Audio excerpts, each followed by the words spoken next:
What's up? Welcome back to another video. Take a seat. Let's kick our feet up. Let's have a little bit of fun. It's Friday the 13th, and it's a special day for me because it's my birthday. Thank you. Now, too much. Today's topics are a little bit on the milder side, but as always, I want to give you guys some of my experience, maybe from the past, how I dealt with something. We can exchange some of our stories in the comments about how we deal with bosses, supervisors, leaders, and then if we are managing a team, how do we become good leaders? And so I wanted to talk about 3 distinct stories from my history of work that are very different, but what I've come away with, what I learned, and there are some bad bosses out there for sure, but there's also really good leaders, and I wanted to kind of talk about the difference between those. So the first one is an example of my early life in construction. When I first got in as an apprentice, I didn't know anything, right? And I met this my future boss. We went to this was when I was really young. I was like late teens, 18, and went to meet the guy, really cool guy, right? Or kind of reserved, but very serious. He had a nice house, and I remember even my mom was there. My mom took me there, and he was also Hungarian like me, so that was that common kind of thing. And he worked with people, different cultures get to kind of stick together. Hungarians really don't, unless they want to use each other, which is kind of weird. And I've been used by many Hungarians, and I promised that you're Hungarian too, cool, awesome, love you, love everything. We probably won't be going into business together ever. So the guy's cool. The guy's pretty nice. We have to go to Home Depot and get a couple of tools. Next morning, going to get dropped off at his house so I can get into his work truck, and we're going to work in the Hollywood Hills. At this time, I was blown away by Hollywood, just the fact that I'm here. This is where the movies are, and palm trees, and it was very exciting for me to be in those big hills of Hollywood. And, the job was dirty and nasty, but, we're in the car, and the guy's pretty cool with me. He's serious. We even have a couple of jokes going on, and he says, when I get to the job site, though, things change, and, we go into work mode. And I'm like, yes, sir, of course, work mode's my middle name, so I got you. So we get there, and this guy, from being a pretty cool, mellow, lighthearted guy, turned into someone you would not even recognize after. I mean, let's say the first hour of the job is he's going up on a ladder and he's asking for tools. He would scream at me for a tool. I mean, not just scream at me, but profanity. Bring that S over here, MFer, right? I'm not trying to curse on this platform because we can't. So just the most degrading situation you can ever imagine. There's different crews over there. This is happening all in front of everybody. He's putting you down. And I'm trying my best. Hey, bring me the hammer. I know what a hammer is, but I don't know which toolbox is yours. There's 3 hammers in there. Maybe I'm bringing you the wrong one. Maybe, And so this person has done this with many other people. And so as I only worked there for 2 weeks, which was my biggest takeaway from something like this is, even if you're destitute, even if you're in a really bad spot, I mean, your situation better, but an abusive boss like that is absolutely horrendous, and you should probably try to, get anything else other than that. I met a person that was working for him for 2-3 years at the time. Cool, younger Hungarian guy like me, and he started developing tics and stress. These really, I think he said that he thought it was because of this boss, that he'd started developing tics and these nervous shakes and stuff, and stutters as well. So he was like mentally getting broken down by this guy. And the most awkward thing about it is that when we got back in the truck, he was like, "Hey, nothing happened." You know, he tried to be your best friend, and that's the other thing. It's like, did you hear what you just said to me inside? You told me to go screw my mom. You know, like. So I got out of there really fast, and this brings up one point about this for me, is that leaders or bosses, they can lead. I think this is all just like, I'm just coming up with this, right? But in my view, there's the two distinct ways that bosses can lead or be a boss, right? It's either by employing fear or by earning our workers' respect. So you're either leading by fear or you're leading by respect. If you lead by fear, that means you play these games. You put your workers down. You make them scared of you, right? And it just doesn't bring. I think it's bad for everybody. I don't think even as a leader, if you're putting everybody down like that, I don't think that's good for you. I don't think that negativity is good for you. Your workers are definitely suffering. I think your job is taking longer because of this. You're showing a horrible example to these other crews around you that are working. Or, you know, he was yelling and screaming in Hungarian. So, I mean, yeah, I guess maybe not. If you're English, you can't really tell what he's saying. But still, I think it's a pretty big problem. And you should probably get out of it. And so here's the second one. A second one, which is kind of connected, it was kind of similar to this, because I had a short stint where I was already in construction. This is, you know, I'm in there already 5 years. I have my license. I had already been hiring some guys. Sometimes my cousins would come help me. Sometimes I'd hire a contractor to come help me, or just to be a helper for the day or whatever. But I didn't feel like I know too much about, you know, leadership or anything. This was like pretty early on. And we were making a floor. We were laying down like a vinyl floor in a mechanic's shop. And I mean, needless to say, I didn't enjoy some of the construction projects I did later on before I got out of it. Was cool because I worked my way up to a pretty decent level, and I worked at really nice houses and worked with marble and nice stonework. So that was nice to walk away from it. But I did not enjoy working in a super hot, sweaty mechanic shop laying vinyl, and which is everything's dirty and oily, and you know, those were not really fun days. So the boss over there, the mechanic owner, the shop owner, was this Lebanese guy who was very tough. You would never see him smile, right? He's a very tough guy. He will look at you. He's one of those lead by fear, right? But as we completed his project, I don't know if it was 4 or 5 days, he liked that we were there on time. You know, I think he liked the job, definitely. So at the end, when we were shaking hands, he paid in full. I think he even tipped us a little bit. He said, "Hey, would you be interested in coming to work for me here? I need a guy in the front office, and, you know, I like your, you know, I think you'll be great here." And I was like, you know, let me think about it. You know, how much do you want to pay me? Blah, blah, blah. He started me pretty low. I mean, I was making more money with construction, but he said, "Look, just because you don't know too much about cars yet, I need you to start here the first month." And then I think the first one was 2 weeks. For 2 weeks, he was barely paying me anything. And then 2 weeks later, he said, "I'll raise your pay like $100 a week." And then another 100 after a month after, and then another 100. So to work up to a pretty decent amount. And I said, you know, this sounds pretty good. You know, I'll be here 6 months, and then I'll be making pretty good money, and I'll learn about cars, you know, and it's a whole different field. I mentioned to you guys, I love to learn if I'm interested in stuff. So I said, why not? Well, it was 60 hours a week, Monday through Saturday, 6 to 4. So 6 a.m. to 4 p.m.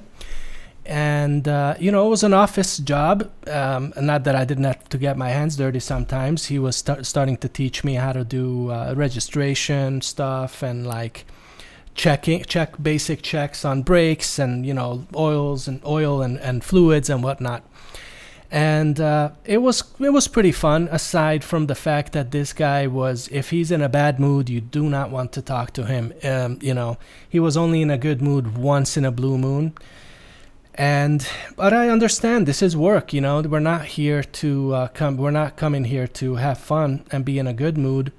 But also, if I screw something up, I entered something wrong in the computer somehow, and he would lose his mind, and like scream and yell. And multiple times I walked out of there like, screw you, I'm out. And then I could call him, and and he was fine with that, So I think it was just this high stress environment all the time. For him, he was almost always the highest of stress levels. And he was almost okay with me walking out and blowing up, and because he would do that sometimes and blow up at his other workers, and just he would storm out in a truck, and that was just kind of normal over there, to push each other so much that like you make your employees walk off and then they come back tomorrow, and that was kind of weird. But there was a particular situation. He had me after a while. He said I could sell some cars. He had all these cars that he's put liens on, and the cars he has to sell. Or if somebody was coming in trying to purchase a used car, we would take an exchange or have buy the person's car. And this poor old lady, oh gosh, I will never forget. I didn't know too much about car sales, but I kind of have, I think I can sell pretty well. I sold this lady this car, and I didn't know at the time, but it was a blown head gasket. And my boss did know. And he even told me, that's fine. The old lady's fine with that car because she won't drive it that much. She only, goes to the store and back, and it won't overheat yet, So she won't ever be in there for longer than 20 minutes, and it won't overheat. And I said, okay, well, I guess, I wanted to make the money. And so I sold that car, and I felt so bad. So just to paint the picture of what kind of guy this is. One day, a customer comes in, regular, whatever, fluid job, and I misquoted him, or I maybe had to go back. I messed something up, something small. I said, it's $129.99 if instead of $139. I messed it up, and I told him, I'm sorry, I quoted you the wrong thing. That's probably bad, right? But in this case, I was like, hey, if this guy is not okay with me messing up the original price, then I'll just pay that extra $10. I'm not even going to tell my boss. And, well, this guy just blew up at me and started screaming and shouting. And this is, I'm a crook and I'm a this and this. And he was so loud that my boss heard him from inside the shop through the glass wall, and somehow, saw what's going on and heard what's going on, and he exploded into the office and confronted this guy. And I'm seeing him come through that glass, and I was like, oh God, like this is gonna be, now he's gonna come in here and attack me as well, right? Like I messed up, I'm gonna take it now. And he comes in, explodes in there, and says, what's going on, sir? How can I help you? And the guy says, well, your employee here, quoted the wrong thing. This dumbass, starts calling me names. And my boss stepped up, and I thought he might even hit the guy. Stepped up in front, like in between us, and said, get the hell out of my shop. You don't talk to my employees like that. I don't care what he did. He doesn't deserve to be talked to like that. And something changed. I mean, it's not like I wanted to spend the rest of my life working there, but something changed after that day, because I felt like that felt great. I felt great, even though I went to a bunch of, nonsense before that, and, it was a tough place to work at. It was nice that somebody stood up for me, and it wasn't even a question who's right or wrong.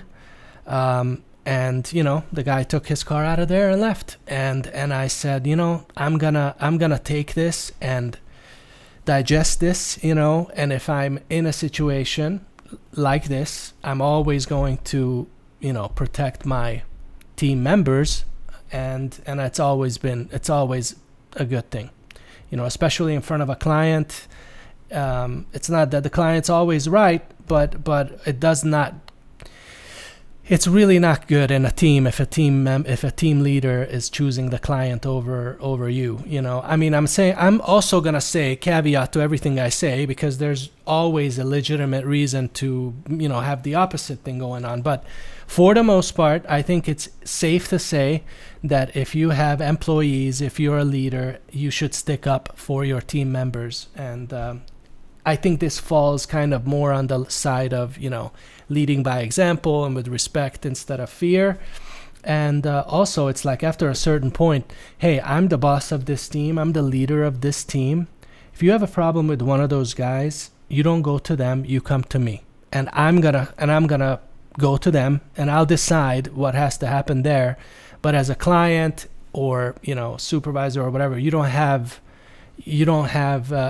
well, maybe as a supervisor you have every right, but as a client you definitely don't have any right to talk to my guys. So it just depends on the dynamics. But that's I think I can wrap that thought there. Hopefully this is take 4. All right, the next one is the final little tiny story that hopefully maybe kind of loops this together, because in this one I was the lead. And I worked, I think it was a year and a half, maybe close to 2 years, as a manager in production environments. And so it was like events, and we have to put the event up, make sure it's based on the design is matching the actual thing. And so it was a lot of moving parts, varying sizes of teams. There was always the regular team members, right?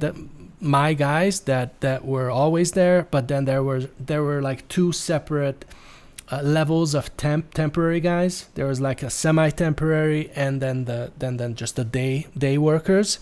So there were different relationships with them, right? But it was a really tough position for me to go into at first because of multiple reasons. First of all, I was the only person there who wasn't fluent in Spanish. Everyone in my team, it was Latinos, all Latino guys, and they were great. I mean, I've grown to be really good friends with them, and even till today, I talk to most of them actually. And but there's always a dynamic. There's always a dynamic when the new team lead comes in. There's always some politics going on, right, in the workplace. So you don't know what happened when you come in to fill someone else's old position who got let go, especially in that scenario. You don't know how you're coming in there, right? Like, you don't know what really happened there, like beforehand. Somebody else there might have been really gunning for the position that you got, and they hired from outside instead. And I think some guys could be upset about that. And I totally get that, So coming into an environment like this, you have to think about, okay, what were the politics before that? What was the dynamic before that? What are they expecting from me, right? And so I had to just to be safe, I had to just give it my all. I had to be the first one in, last one out. I had to show by example and lead and do the hardest, dirtiest work there on the front lines every day, because I did not want to make anyone feel like I'm just coming in there and figuring stuff out, and then I want to disappear, or I want to make sure that things are done right. And I think it helps morale a whole lot when you're right there and doing the heaviest, hardest part of the job with the guys. And so it took a little bit of time. I think maybe a good 3 months that I spent some lunch times by myself when the entire crew was by themselves, and they kind of excluded me at first, and it was a slow process. But by just showing up, being there, working at one of the toughest jobs with them, I think I warmed up to them, and then we became really good friends with some of them. And then I was included in the lunch area, and it was a lot of fun after that. It was a lot more fun after that, but there was a 3-month period that was really tough. And I think this one kind of connects the other 2 stories, because this was the latest one, so I've had those other experiences that I said before, and I used it. I used those experiences in that job. But I think what's important in these situations is humility. You keep your feet on the ground. You're not any special just because you're not so special just because you're leading a team. It's actually a lot more stress on you, and it's usually not that much more money, right? And there's this third piece of it, which is like you're directly affecting people's lives. You're affecting people's days, right? Like how is my day? When they're going home to their loved ones, they ask, hey honey, how was your day? And they answer that. You could be some of the reason they answer positively to that, and I think that's a good kind of outlook to have. Make those guys go home, and when they're asked how was their day, be like, hey, it was tough, but we did it, we made it. And they're not gonna go home like, hey, how was your day? Oh, it was fine, but that my boss is, or my the team lead is like messing up left and right, and he's never working, and this and this. And so there you go. Maybe it was a pretty simple one. I didn't want to make this too complicated. I don't have too much time, but there's more stuff coming. We're preparing a lot of stuff. I have a couple helpers now, and so we're gonna wind this thing up slowly and surely. A lot of different topic discussions that I also wanted to throw up into the air and see what lands. So we'll take it from there next time, guys. Thank you so much. Thanks as always for coming by. Please like, subscribe, and what's the other one? Comment. That's right, comment, and I'll see you in the next one. Peace.